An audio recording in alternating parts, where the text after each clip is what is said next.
Қазақ әдебиеті мен руханияты ауыр қазаға ұшырады. Қазақстанның халық жазушысы, еңбек ері, белгілі ақын, драматург, қоғам қайраткері Мұхтар Шаханов дүниеден өтті. Мұхтар Шаханов ұлттық поэзияның көрнекті өкілі, қазақ руханиятының ірі тұлғасы. Ол өз шығармаларында ұлт тағдыры, тіл мен мәдениет, адамзаттық құндылықтар мәселесін тереңінен қозғап, оқырман жүрегінен ерекше орын алды. Ақынның өркениетінің адасуы, жазагер жады космоформуласы сынды еңбектері тек қазақ әдебиетінде ғана емес, халықаралық деңгейде де жоғары бағаланды. Ол сондай-ақ қоғамдағы маңызды мәселелерге белсенді араласып, ұлттық құндылықтарды қорғауда батыл үн қатқан қайраткер ретінде танылды. Мұхтар Шахановтың есімі мен еңбегі ел жадында мәңгі сақталады.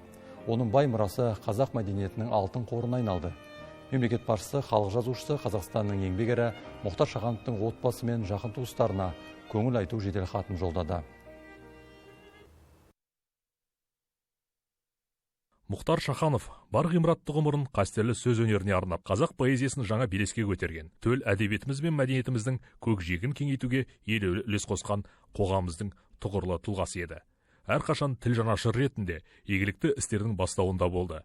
Шығармалары көптеген шет тілдеріне тәржімаланды. Жалынды жырларын қалың оқырман сүйіп оқыды. Өнегелі өмір сүріп, соңына дейін мол әдеби мұра қалдырған Мұхтар Шахановтың жарқын бейнесі халқымыздың жадында мәңгі сақталады.